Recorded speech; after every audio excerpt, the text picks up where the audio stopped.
Olá, pessoal. Muito bom ter vocês aqui novamente aqui no Gestão em Ação, no nosso podcast.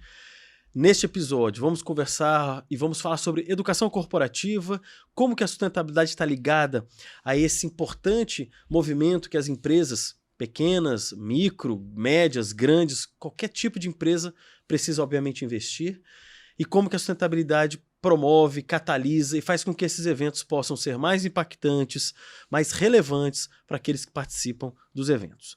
Então, para conversar com a gente, nesse episódio, o Marcelo Pires, Marcelo com S, um profissional muito conhecido no ramo empresarial, um palestrante muito hábil nas palavras e também na sua condução. Ele vai conversar com a gente aqui hoje, falando sobre treinamento, educação, abordagem junto às grandes empresas e sustentabilidade. Marcelo, seja bem-vindo aqui no nosso podcast. Olá, Ivo, tudo bem? Muito obrigado pelo convite, pela oportunidade de estar me apresentando aqui no Gestão e Ação. Agradecer a você, agradecer a Daniela Nucci, né, que fez essa intermediação para nós. Agradecer aos telespectadores, o pessoal do podcast, pela participação. Como o Ivo disse, eu sou o Marcelo Pires. A grafia do meu nome se diferencia um pouco, porque ela é com S, e é impressionante, Ivo, como o meu nome é muito regido ortograficamente, porque ele não pode ser com S. Vários nomes têm várias mudanças gramaticais, mas o meu, no caso, é um pouco mais assertivo para as pessoas. Eu trabalho com educação corporativa há 18 anos, especificamente sempre na área comercial e agora um pouco mais também trabalhando na questão do comportamento do consumidor, no comportamento das equipes operacionais, porque temos um princípio básico que somos seres biológicos, tanto nós que atendemos como os nossos clientes com quem nós conversamos diariamente. A minha empresa chama-se Marcelo com S, Palestras e Treinamentos. O foco é baseado sempre no pilar da neurociência com andragogia. Eu uso muito a metodologia da andragogia, que poucas pessoas têm acesso a essa palavra, que nada mais é que o ensino de adultos. Então, para a gente poder ter uma eficácia na transmissão do conhecimento, do compartilhamento, porque eu acredito muito no conceito de que você detém um pouco de conhecimento, mas a tua plateia também tem muito conhecimento. Então, a gente faz muito a proposta da interação, da troca de valores, de vivências. Afinal, né, pessoal? Tivemos sucesso, tivemos alegrias, tristezas, e nas tristezas, a gente aprende muito e aí esse compartilhamento faz com que a gente cresça. Então, o meu foco é especificamente na área de educação corporativa e também como empreendedor é ajudar as pessoas a melhorarem as suas performances, além de técnicas interpretando formas comportamentais, Ivo. Muito bom, Marcelo, muito bom. Marcelo, é assim, né? Eu começo sempre o nosso episódio e falar de educação é maravilhoso, e eu acho que para a gente falar de sustentabilidade não há como não colocar a educação nessa jornada, sim, porque é uma grande caminhada, mas eu queria te ouvir, né? Tá. Como que hoje a sustentabilidade está conectada nessa jornada que você hoje desenvolve, que você percebe nas empresas? Como que a educação corporativa, né, se conecta ao tema sustentabilidade? Tá. Ivo, dentro do conceito de ESG, eu coloquei assim, tipo, alguns percentuais. O E, que é o meio ambiente, eu posso dizer que ele está ligado à questão, na minha parte de educação corporativa, em 60%. Por quê? Porque quando a gente vai conversar com o cliente hoje, está muito exigente, ele está muito bem informado e quanto mais nós pudermos oferecer de informação com relação ao que a empresa vende, como ela produz, de que forma ela entrega, isso gera muito valor de percepção agregado. Isso é muito importante. Então, tem todos os conceitos do meio ambiente, então, da reciclagem, da produção dos insumos que são utilizados. Então, é importante que as equipes que fazem o atendimento e fazem a venda, elas tenham o conhecimento disso. Então, a gente acaba tratando um pouco mais da questão do meio ambiente, do E, do ESG, um pouco mais. O social eu colocaria com 30%, porque a gente está falando, sim, da questão da valorização das pessoas, das pessoas que têm deficiências, das pessoas que têm seus direitos assegurados. Então, assim, é o ser humano tratando com o ser humano, né? Então, a questão da responsabilidade social, a gente trata assim, não trata muito a fundo, mas a gente acaba contextualizando. E na questão do G, de governança, né, que é a transparência corporativa empresarial, 10%. 10% do meu trabalho. Mas só que são 10% muito importante, pessoal. Por quê?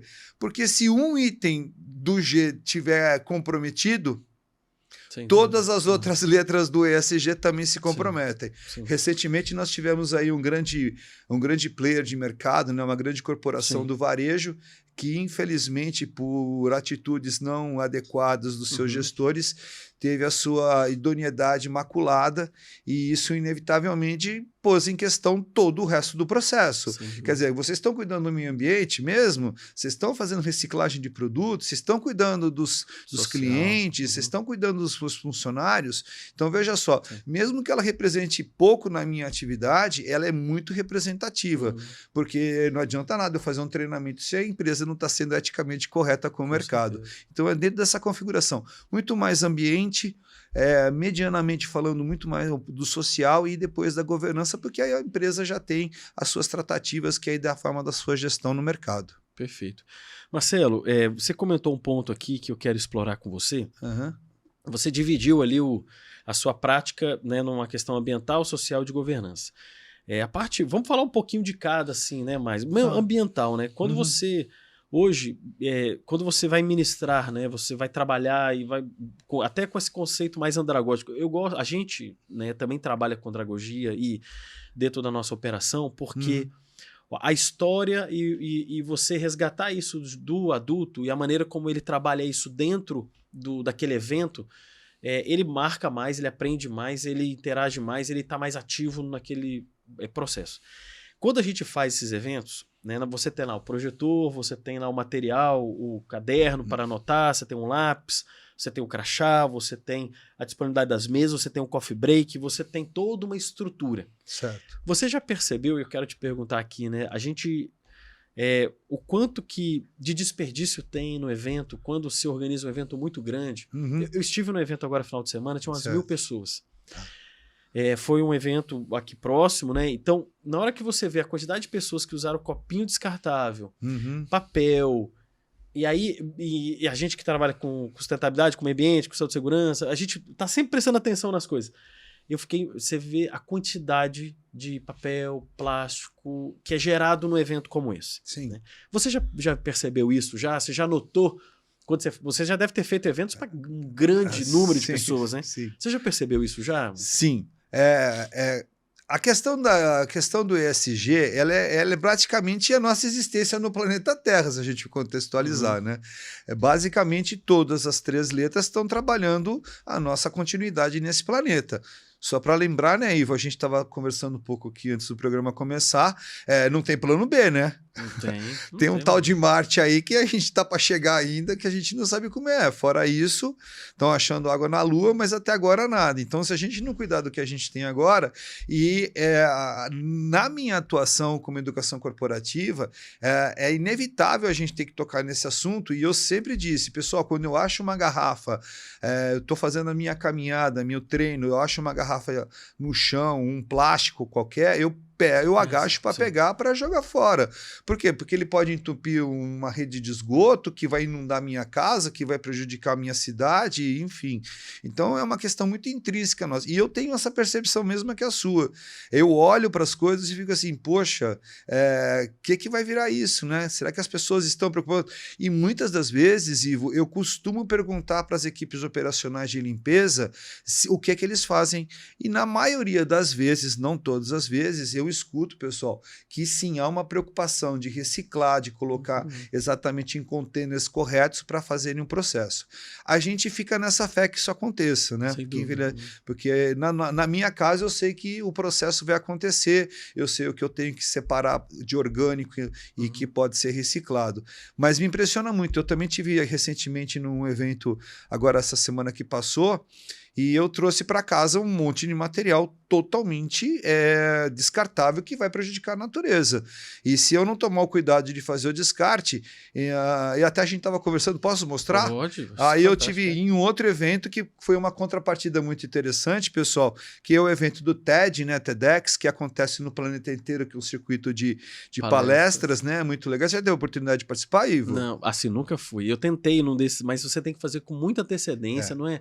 É uma concorrência muito grande, né? Porque as palestras são fantásticas. Muito legal. Não consegui ainda ir, mas eu tive a oportunidade desse ano aqui, que eu fiz um pouquinho antes.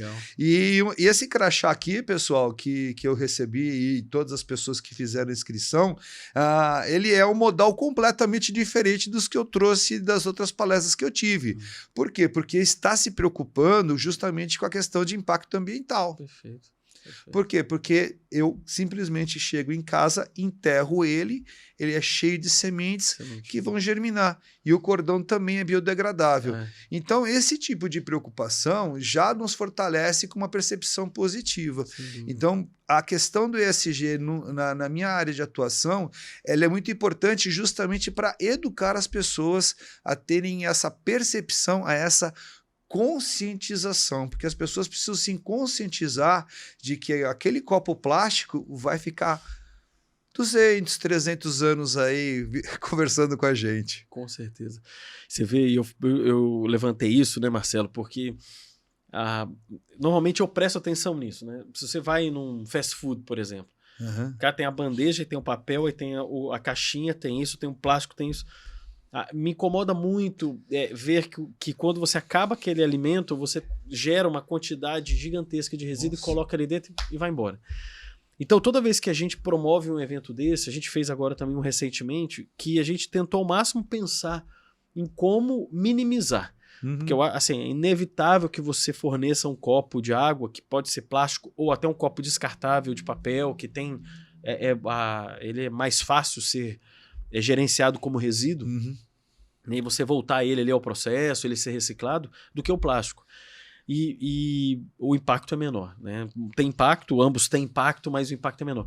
Mas você como organizador tá atento a você ter boas práticas. Sim. E eu, nesse evento que eu fui agora domingo, tinha umas 1.000 pessoas. Caramba. Então, assim, é claro que para você organizar um evento desse porte, tinha um staff lá de no mínimo 60 pessoas, assim, tinha todos aqueles staffs para organizar um evento desse porte, mas eu penso nisso, né? Será que realmente a cadeia, a preocupação ali do resíduo, do uso da energia, da parte toda de recursos naturais, renováveis ou não renováveis, que naquele momento tenha sido atentado, né? A pessoa, ela se preocupou em fazer.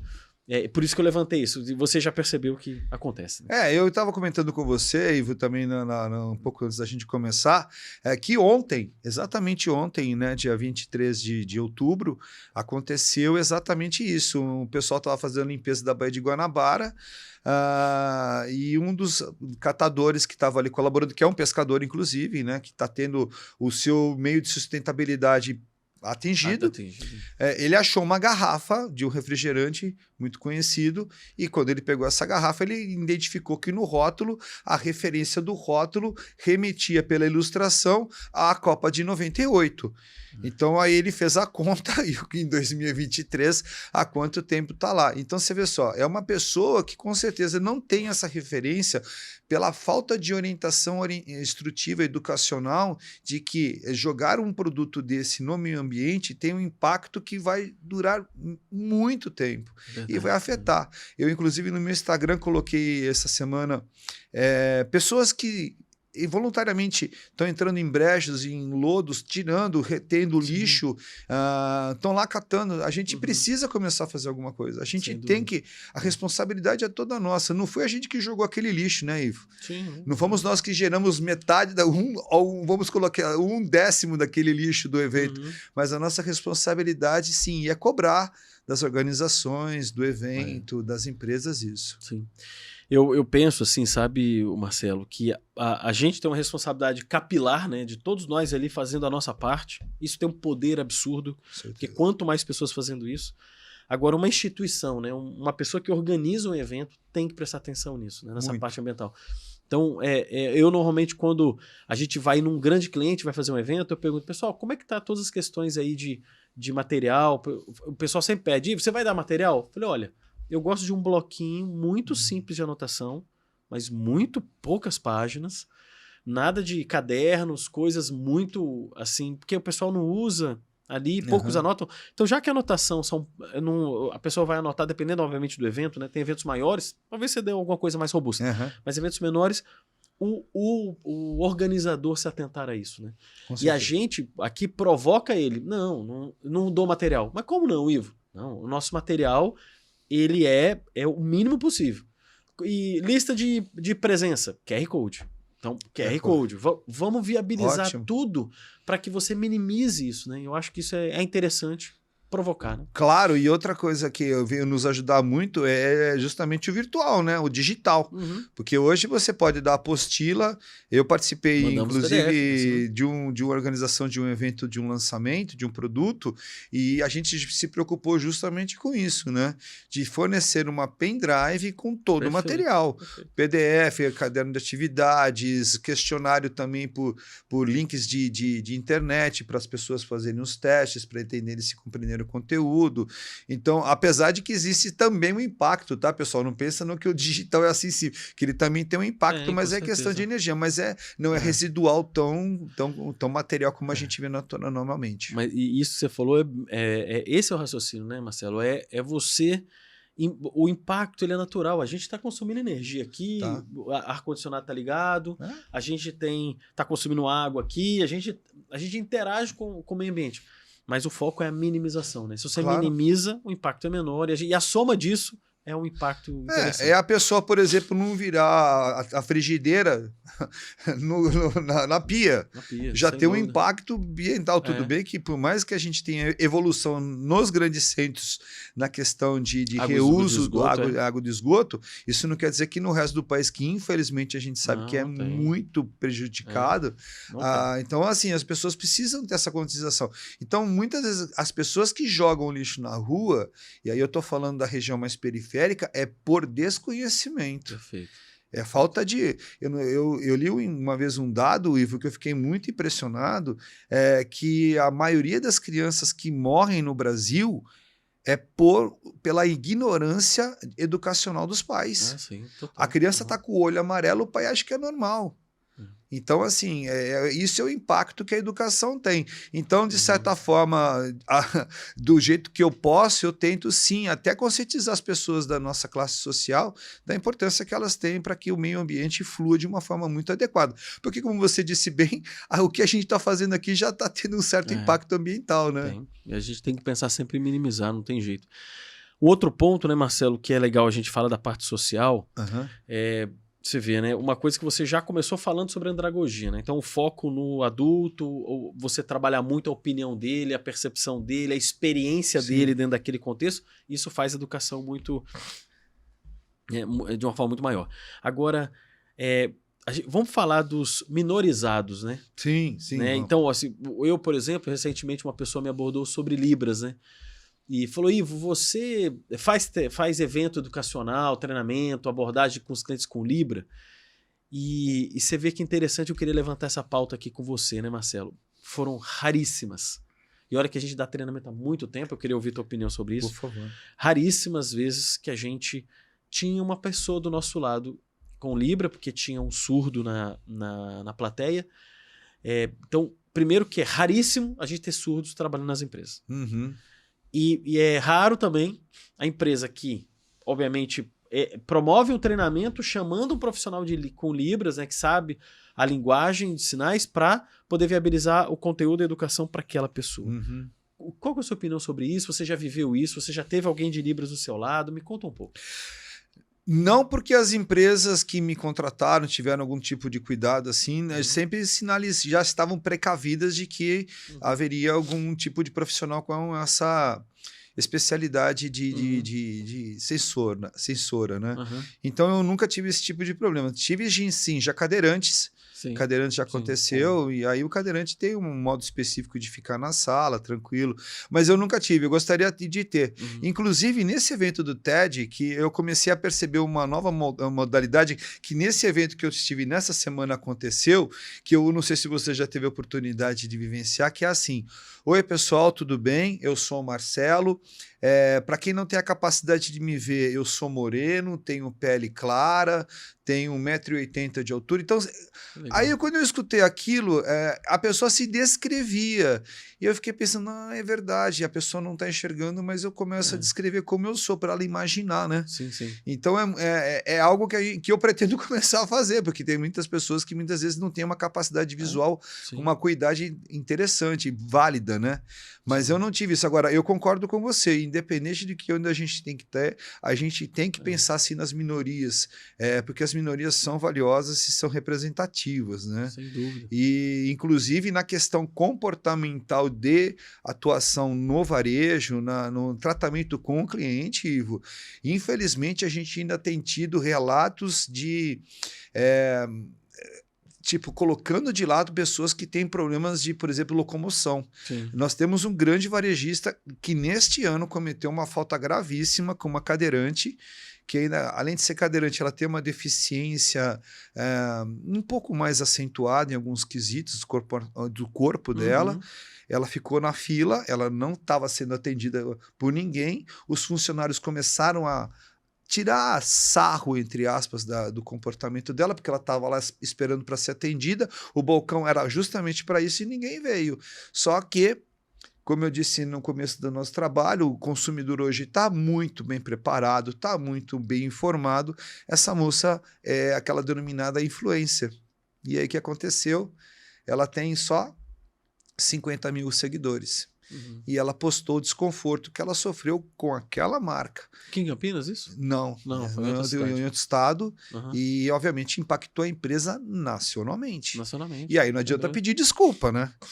Mesmo que seja localizado pontual, mesmo que toda a rede faça, é uma preocupação do gestor. Então, o social tem que ser muito bem cuidado. Que ela sofreu o tal do capacitismo.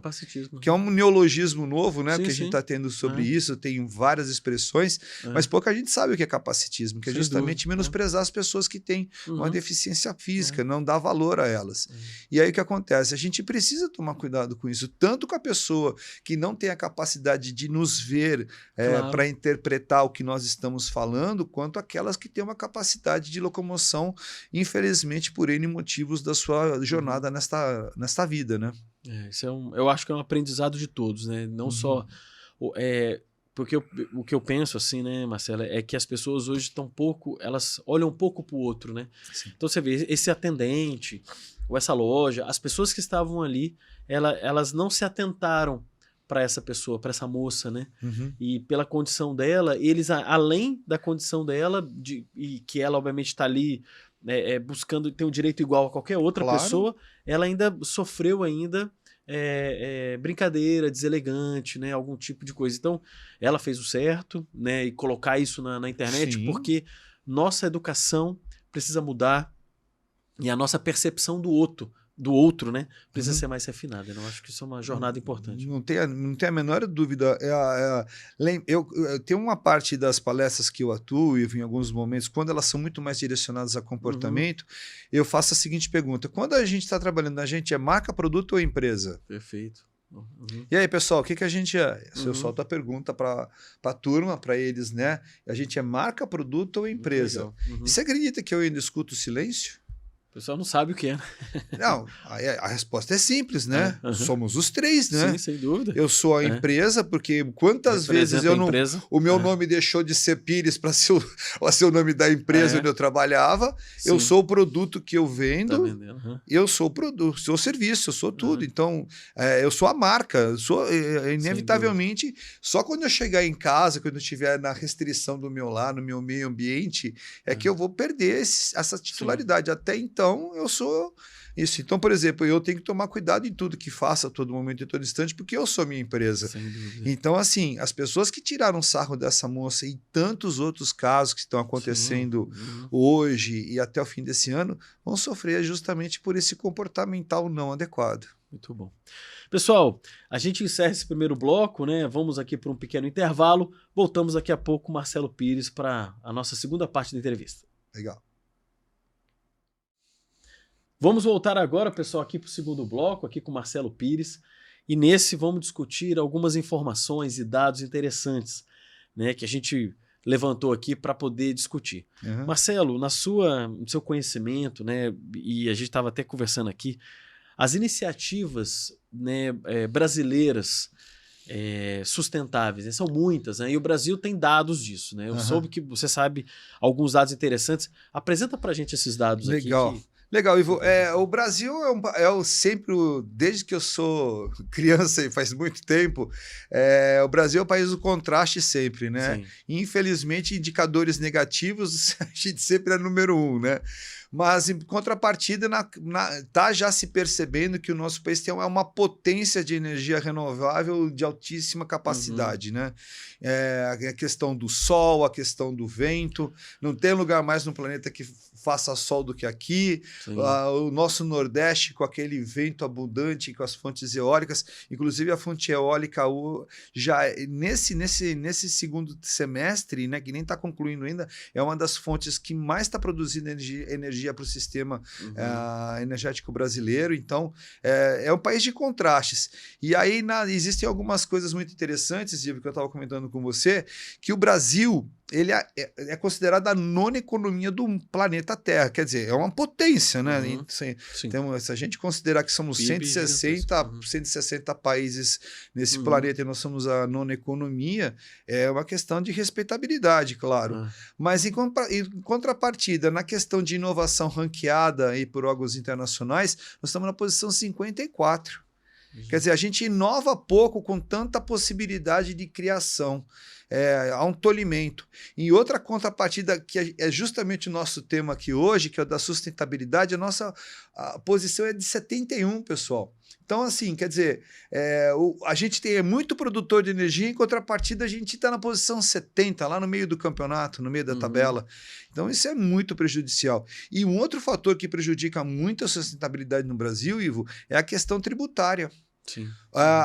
Os produtos recicláveis, eles têm uma tributação, acredite se quiser, eu não sabia disso até alguns estudos que eu tive. A reciclagem ela tem mais tributação do que o produto de origem natural. Então, quer dizer, para eu reciclar uma lata de alumínio, para eu reciclar um plástico, eu vou ter tributos em cima de tributos. Então, isso impacta bastante. Mas há coisas boas, né, Ivo? A gente tem o Senai, por exemplo, que faz alguns trabalhos muito interessantes. Além de, obviamente, capacitar cada vez mais a indústria para ser ecologicamente eficiente, sustentavelmente adequada, o Senai tem um programa que chama Inovação. É um programa criado há 10 anos. E uma das recentes inovações que eles propuseram veio de Goiânia, onde um laboratório desenvolveu para uma indústria de cosméticos um novo rejuvenescedor, acredite, Ivo, por meio da pimenta biquinho, aquela pimenta gostosa da gente colocar na comida. Então, eles fizeram todo um processamento, toda uma investigação e estão fazendo substrato, estão fazendo um creme que está sendo exportado para todo o planeta. E com um detalhe interessante, né? A empresa que está cuidando de sustentabilidade está se valorizando tanto em lucro como em representação de mercado. Então, só para vocês terem uma referência, o quilo da biquinho custa R$50. E o quilo desse creme rejuvenescedor, R$13.000. Interessante, né? Dá diferença pequena. Então, assim, são inovações, Ivo, que a gente acredita que isso, entre outras tantas, né? Que são indústrias que estão conseguindo aí, com o substrato dos seus processos, abastecer os seus geradores e por aí vai, né? Então, a gente tem grande possibilidade. Basta os nossos governantes e os nossos empresários se dedicarem cada vez mais. Eu tenho uma opinião, sabe, Marcelo? Eu sou meio... Assim, o que eu acredito muito no Brasil é que a gente tem uma dificuldade muito grande de olhar para o futuro. Então é muito raro, é muito raro, né? Pouquíssimos projetos eles têm uma continuidade de 20, 30, 40 anos. Sim. Então como é que a gente vai mudar um Brasil que tem esse território gigantesco, muitas culturas específicas, né, muitos estados, sem um alinhamento, né, dos nossos políticos, e aí e eu falo em nível federal, municipal, estadual e federal, em todos os níveis, sem ter programas de longo prazo. Então você trouxe um dado que é real, os produtos reciclados, né, e os recicláveis têm uma taxa tributária maior, então que tipo de incentivo que o governo dá para o cara produzir ou ele ir para esse tipo de... Ele vai pegar na matéria virgem lá, Claro. matéria-prima, e vai tirar da natureza. Então você percebe que a iniciativa governamental ela precisa construir futuro.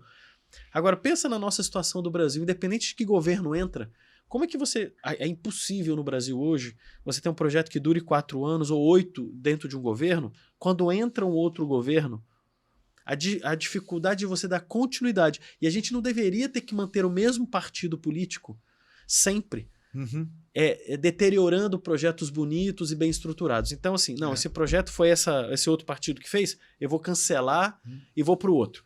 E essa mudança faz com que a gente comece patamares então o Brasil tem uma dificuldade muito grande de avançar. Eu tô com 49 e eu penso assim, eu há 29 anos que eu trabalho, que eu conheço as empresas, que eu sou consultor, o Brasil mudou muito pouco. A gente continuou com pobreza, a gente continuou com muitos aterros sanitários aí, muito lixão a céu aberto, problema de água e esgoto no Brasil inteiro, problema energético. E eu penso que nos próximos 30 anos, com a cultura que nós temos aqui, principalmente não só do nosso povo, dos nossos políticos, eu acho difícil que a gente faça grandes transformações. O papel desse podcast, da gente conversar, obviamente, convidar pessoas a pensar diferente. Mas isso é uma engrenagem muito grande ainda, que, na minha opinião, precisa mudar, né? Ivo, o teu trabalho, o trabalho do Gestão em Ação, ele por mais que ele seja pequeno, ele é importante. Sim. Está acontecendo, tem pessoas nos assistindo, tem pessoas refletindo, tem jovens, a geração Z e Alfa. Essa questão de geração, depois a gente pode até conversar depois um pouco mais, ela é muito antenada nas questões. Aquela garota sueca que está incomodando muito os grandes governantes, ela tá, escuta, vocês estão pensando em mim, vocês estão pensando no meu irmão, que tem 10 anos, que é a seguinte, né? O planeta que a gente está deixando, isso tudo que a gente está contando aqui, de produtos que vão levar 10 anos, 400 anos para desaparecer, vão impactar essa geração. Então, quando você aborda com muita pertinência essa questão de que entra governo, sai governo, parece que a gente está vivendo ainda a capitania hereditária, né? Tipo assim, aqui é meu, saiu alguém, eu vou lá e vou botar a minha cara. E o presidente do Senai abordou exatamente bem nesse contexto seu isso. Nós precisamos ter, como a China e os Estados Unidos, planejamento de 20 anos. E que ninguém mexa nesse planejamento do que foi definido, independente do governo. Foi exatamente as palavras que você usou aqui, ele contextualizou nessa reportagem. Por quê? Porque não adianta nada. Bacana, vamos fazer isso. Então a gente define que nós vamos fazer isso, assim, assim, assado. Aí a gente...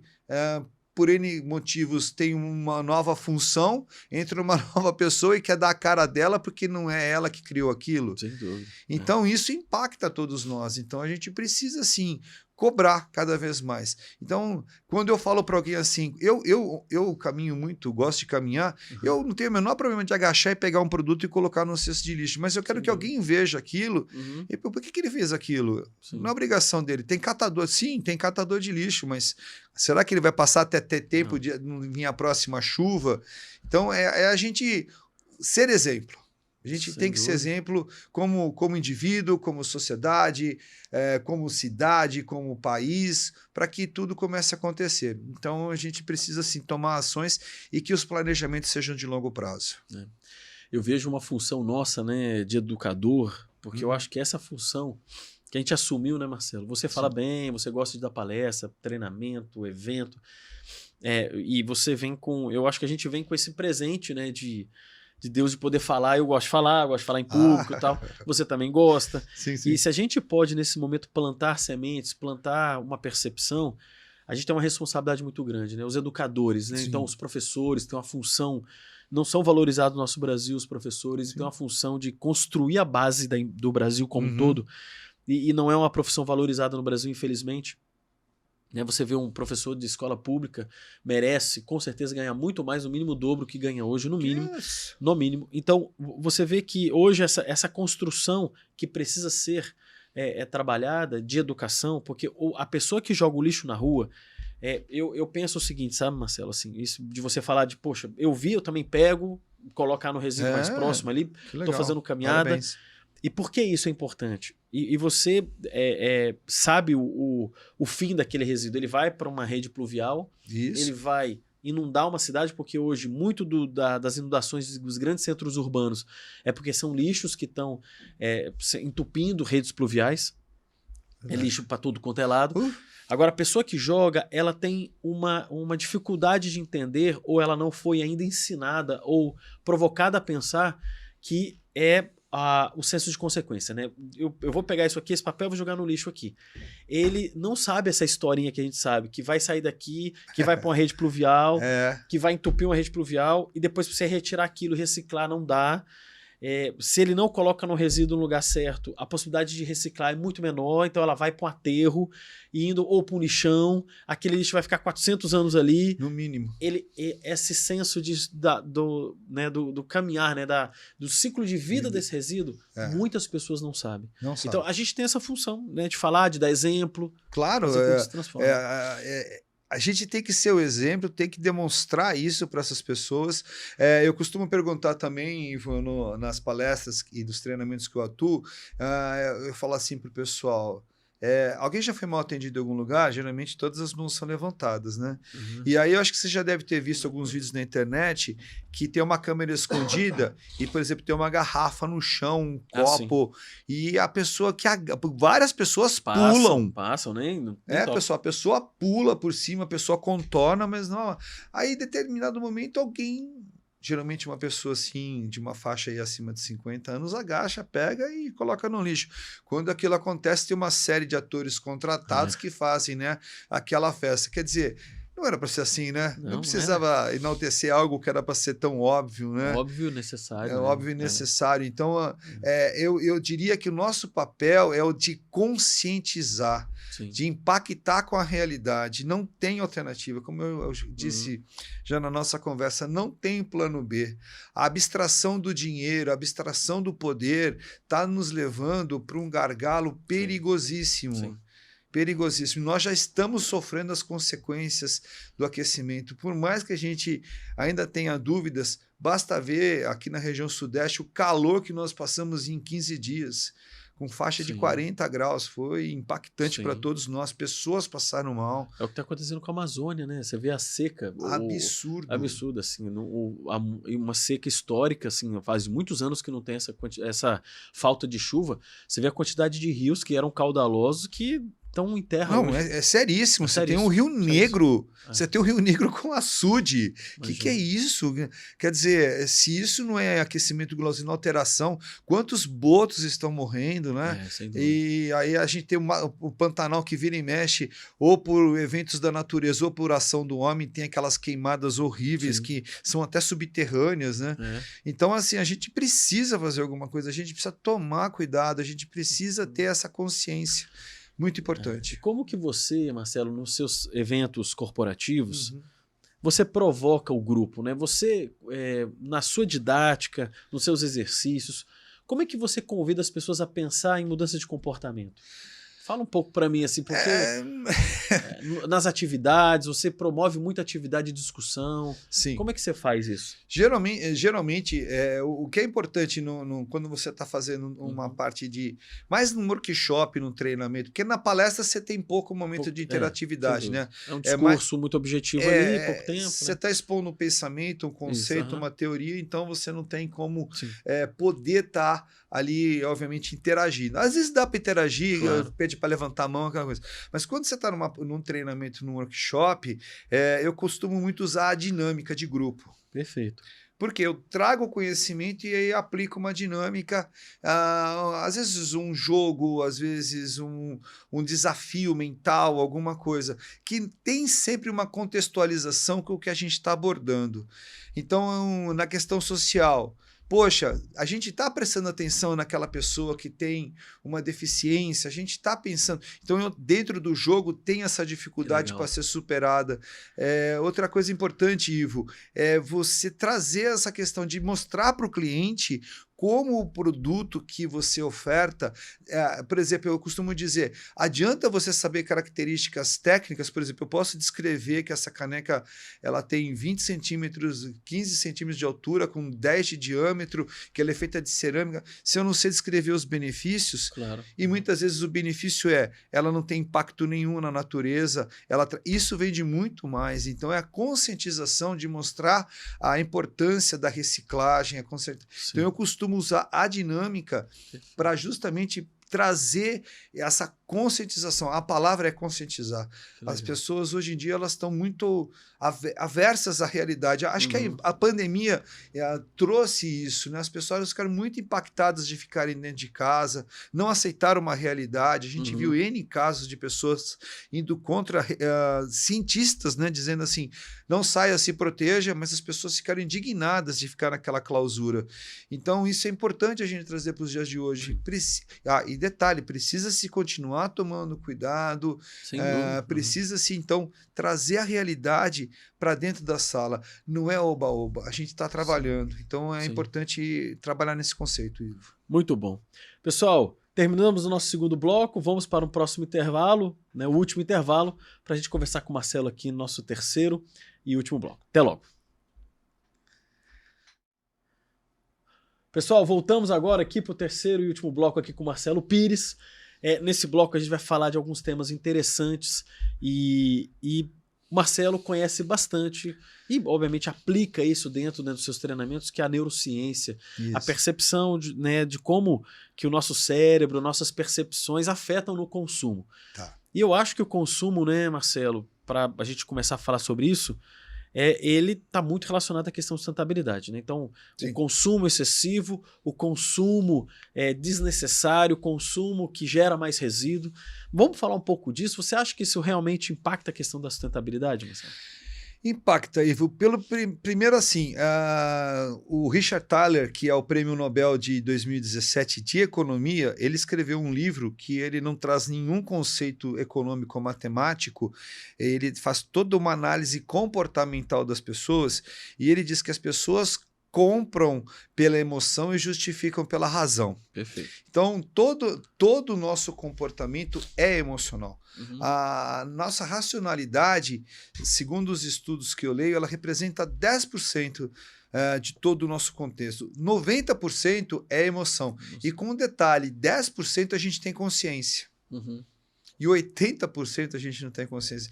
Então, muitos dos atos que a gente toma é muito motivado por uma emoção de adquirir um produto, de adquirir um serviço pelo momento. Então, a gente várias vezes, eu vou comprar esse carro de 150 mil reais porque eu preciso dele para o meu trabalho. Não, você está comprando esse carro porque você quer, pelo status, para você se projetar perante a sua sociedade, o seu nicho, assim como as pessoas compram sapatos, as pessoas comem em restaurantes. Então, mas existem dois conceitos básicos, Ivos, na questão do consumo, que se a gente pegar desde essa caneca a qualquer tipo de objeto, se traduz em dois momentos.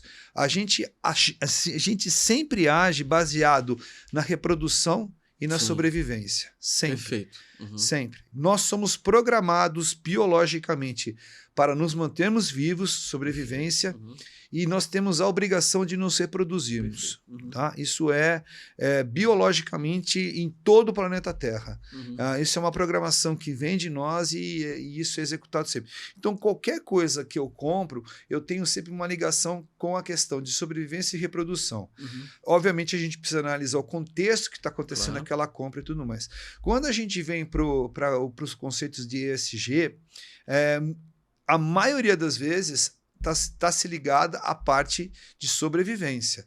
Eu vou comprar um produto porque eu sei que ele é sustentável, ele se preocupa com o meio ambiente, ele tem uma política de responsabilidade social Perfeito. adequada, é uma empresa idônea no mercado, que cuida das suas atividades sociais internas e externas. Então, a questão do ESG, ela tem muito mais uma questão de sobrevivência. E dentro da sobrevivência, a gente tem 2 modais, que é ou eu luto ou eu fujo. Eu fujo, sem dúvida. Uhum. Porque o medo é que nos manteve vivos. Perfeito. Uhum. O nojo nos manteve vivos porque nós deixamos de comer, quando homens e mulheres das cavernas, produtos que podiam nos matar. Uhum. Então, a questão da sobrevivência, ela está muito ligada a isso. E o engraçado é que quando você descobre que o ESG veio de um documento da ONU de 2005, ganha com quem se importa, né? É justamente isso. É eu comprar algo me importando com o que vai ser aquilo depois. Perfeito. E é uma empresa. Então, eu percebo muito isso, que o comportamento das pessoas é muito emocional. E quando a gente traz a conscientização de que esse produto é sustentável, eu vou ter muito mais prazer de consumir ele. Com certeza. Eu penso nisso, sabe, Marcelo, que é muito interessante. Você falou temas fantásticos aqui. Eu sou biólogo de formação, então essa questão, né, da questão da luta, da sobrevivência, isso. ocorre, né, ou se protege, né, então ou vai lutar ali, ou se esconde, né, o nosso mecanismo, nós somos animais, nós somos mamíferos, né, não tem jeito. Somos biológicos. Biológicos, não tem jeito. A gente tem hormônio rodando aqui, adrenalina, a gente tem Isso. tudo aqui acontecendo com a gente nesse momento. Então, quando o consumo, as pessoas, eles não se atentam ao que ele está sentindo para poder fazer isso, né? Para trabalhar uma frustração, para trabalhar um desejo, para realmente a maneira como as pessoas olham para ele, porque hoje as redes sociais elas intensificam um pouco essa questão do eu preciso ter um celular novo. E aí o consumo é muito trabalhado pela que a sociedade olha ou julga o que você está fazendo e como está fazendo. E isso a população hoje ela não percebe que isso é também um jogo as empresas que conhecem bem esse processo, você sabe disso, sabem trabalhar com esse desejo, sabem trabalhar com essa imagem, sabem trabalhar com isso, vendem muito mais, porque sabem associar a marca deles a sucesso, a crescimento, a reputação. Sim, sim. E a pessoa vai comprar ali, né? Claro. E aí gasta mais. E assim, além de ter uma questão financeira que nós brasileiros somos muito endividados, né? O brasileiro é um povo que tá muito endividado porque tem uma gestão de ansiedade péssima, porque tem muita ansiedade. Não, eu preciso comprar. Não, porque esse celular é importante para mim porque eu preciso fazer um vídeo. Mas o seu celular já funciona bem, já. Não. O outro lá é melhor. E ele compra e não faz vídeo nenhum, né? É assim, mas é só para executar o desejo dele, né? Mas é interessante isso. Isso é muito interessante. Eu não sabia que você tinha feito biologia. Aliás, eu sou apaixonado hoje por biologia, né? Porque eu estudo um autor específico que eu gosto muito. E ele trabalha justamente a biologia do comportamento. Perfeito, né? Que legal. Nós somos reações físico-químicas. Sim, total. Para nós pensarmos, há uma reação física e uma reação química, biologicamente falando. Quando você cita o caso do celular, aí a gente vai voltar a 180 mil anos atrás, quando a gente estava na Copa das Árvores ainda, e a gente começou a descer delas, que é a questão da nossa evolução, como seres homos, os famosos homos até chegar nos sapiens de hoje, que nós desenvolvemos a questão de estarmos em grupo. Sem dúvida. Que são as tribos.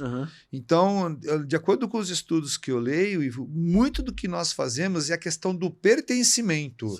Então, a marca do seu celular vai te trazer um pertencimento que você acredita que é ideal para a sua sobrevivência dentro da sua tribo. Perfeito. E tem outras pessoas que não têm essa mesma percepção. Então, assim, eu vou comprar algo de 22 mil reais para que eu não vou usar nada, mas eu vou me sentir pertencente àquilo. Quando a gente vai começar a fazer agricultura e vai começar a produzir os nossos alimentos, eu estou falando lá da época da Mesopotâmia, a gente começa a se separar de grupos e aí começa a se formar as aldeias. Então, aí vem os efeitos manada que a gente conhece. Então, assim, tudo é uma questão biológica comportamental, porque o susto que você leva e eu levo, basicamente vão ativar as mesmas funções orgânicas. Obviamente, cada um com o seu comportamento. Mas é importante a gente lembrar que a emoção é algo que eu não controlo, porque a emoção é uma reação fisiológica. Sem dúvida. Físico-química, né?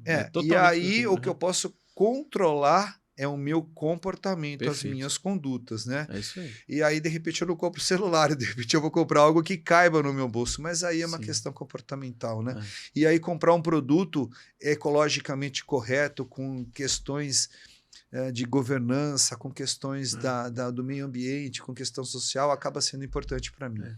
E você vê que o foco é outro, né? Porque quando a pessoa toma uma decisão por comprar o celular por uma questão mais pessoal, de ego, de acomodação junto ao grupo que ele está, pô, você tem ou não tenho? Você vê que quando a pessoa toma uma decisão em comprar um celular mais simples, ele tá elaborando isso melhor e pensando, peraí, o celular simples já me atende, eu não preciso ter esse celular efetivo aqui, porque o celular... Tem celulares hoje de R$ 22.000. Sim. É um preço de um carro. E aí a pessoa fala, não, peraí, se eu comprar um celular de R$ 1.000, e tem celulares de R$ 1.000 muito bons, e me atende muito bem, eu vou investir esse dinheiro em outra coisa, em educação, numa melhor acomodação na minha residência, um conforto talvez em outra coisa, para que viabilize meu crescimento. Eu vou poupar um pouco para momentos que eu não vou ter talvez uma sazonalidade financeira. Mas é elaborar isso, é sair um pouco do sentimento e trabalhar uma percepção mais ampla do outro, principalmente, e do mundo. Porque eu acho que as pessoas hoje olham muito para si. E tem muito essa questão, é muito mais o foco no ter do que no ser. Então, assim, eu preciso ter o carro.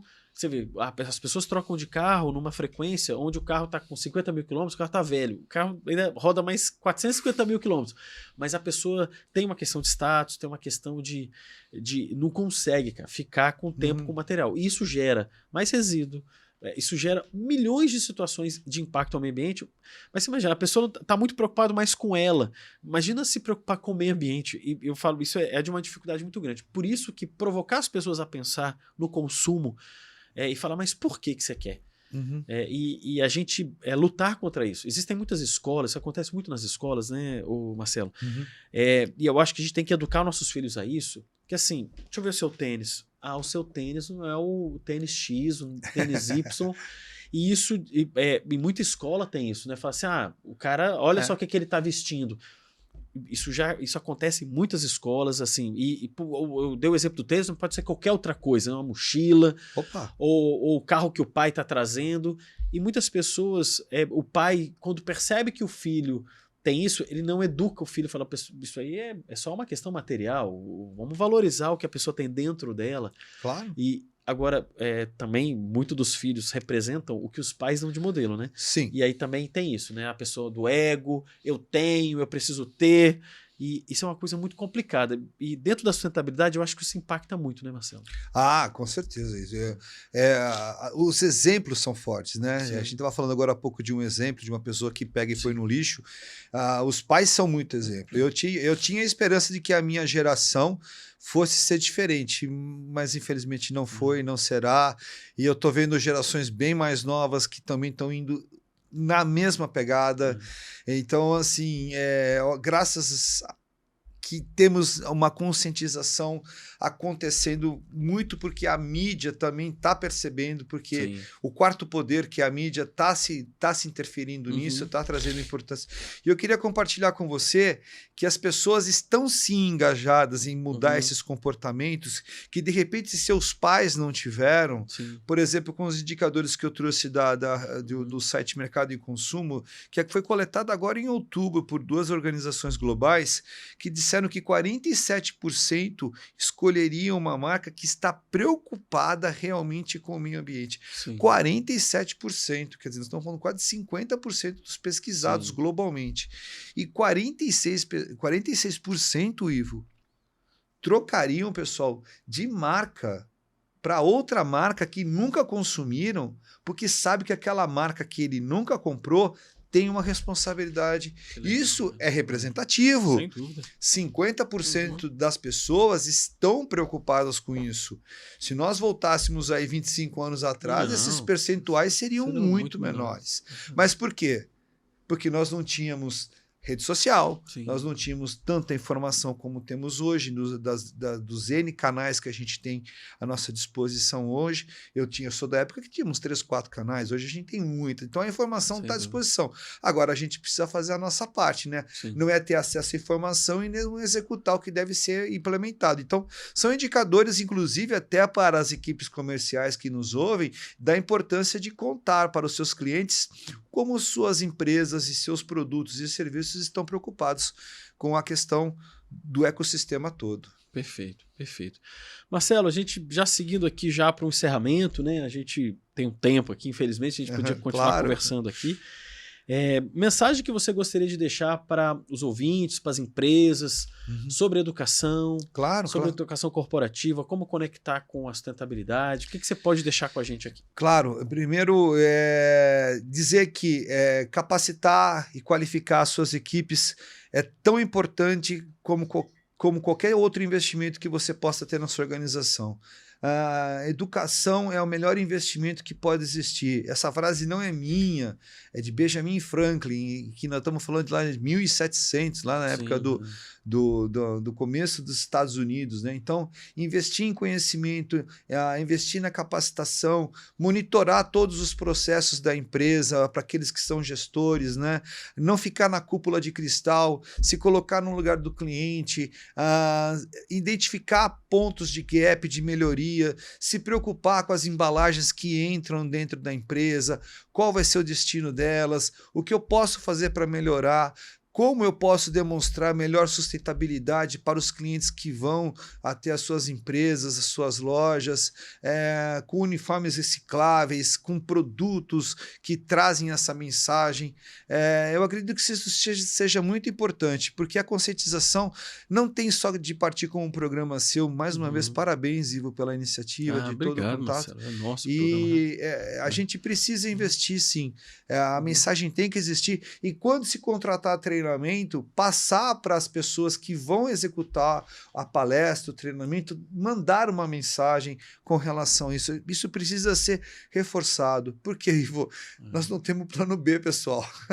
É aqui só que a gente tem. A gente precisa cuidar desse planeta. E a gente está muito relaxado com ele, infelizmente. Eu acho que esse caminho da educação, né, Marcelo, é o caminho que vai dar sustentação a isso, né? Sem educação básica, educação corporativa. Você viu, as empresas fazem poucos eventos de educação, né? Pouquíssimos. Então, trazer mais para pensar em alternativa, né? Como você já fez muito treinamento EAD, pensar em alternativas de levar informação para o trabalhador é muito importante. Claro, toda vez que eu posso, tenho continuidade de dar um trabalho para uma empresa, eu sempre acabo forçando isso. Pessoal, cuida da sua casa, recicla o seu lixo, ensinam para os seus filhos a importância disso. Tem criança, eu acho muito legal que tem algumas crianças que estão cobrando dos pais. Sim, pai, eu não vou usar essa roupa, vamos doar, vamos levar no local para reciclar, ver o lixo que é de plástico, de metal e coloca certinho. Isso é muito bacana de ver. A gente tem que esse exemplo para as próximas gerações. Então, você que está aí com uma criança bem pequena do seu lado, com o seu pré-adolescente, influencie-o a cuidar do planeta, porque a gente vai embora antes do que eles e eles vão ter que cuidar desse planeta também para nós, né? Aumentando essa percepção, né? De olhar para o outro, de olhar para os processos e fazer com que essa engrenagem toda funcione, né, Marcelo? O eu umbigo não funciona. Nós temos que ser universais, nós temos que pensar num todo, né? Muito bom. Eu, mais uma vez, eu fico muito feliz de ter participado contribuiu muito aqui com a gente. Claro, nosso papo podia ir bem mais longo, mas eu estou muito feliz e parabéns que o programa tenha longevidade muito longa. Muito obrigado, Marcelo. O objetivo é esse, né? Que a gente plante sementes, né? Para a gente, né, tá com esse programa que vai no YouTube, também na TV Cultura. Legal. E o objetivo é esse, a gente poder proporcionar, né? A TV Cultura Paulista hoje são 9 milhões de pessoas que assistem, né? No leste aqui do estado, de Ribeirão Preto, basicamente, né? Franca aqui para baixo, todas as cidades até chegando em Campinas, então são 9 milhões de pessoas, né? Você pensar que é um grupo grande de pessoas que a gente pode estar influenciando e deixando alguma mensagem de transformação, né? Pessoal, Então, muito obrigado. Sejam ecologicamente corretos para sempre. Muito bom. Então, obrigado, tá, Obrigado, Marcelo? muito obrigado, Ivo. Sucesso para você também. Muitas palestras, muitos treinamentos, muitos Legal. Ciclos de educação aí para você. E estou aberto a um novo convite aí para o futuro. Com certeza. Obrigado, pessoal. Faremos. Pessoal, muito obrigado, né? A gente teve o prazer aqui de conversar com o Marcelo Pires, um profissional que conecta muito bem, né, toda a sua rotina de apresentação, de educação, de treinamento na base corporativa, né, onde ele trabalha essencialmente provocando e plantando sementes de transformação. Então não deixe, como o Marcelo colocou, de ser aí também um agente de transformação, de educação, que a gente possa, obviamente, convidar mais pessoas para essa mudança. Então muito obrigado, você está aqui com a gente no nosso episódio e até o próximo. Até lá!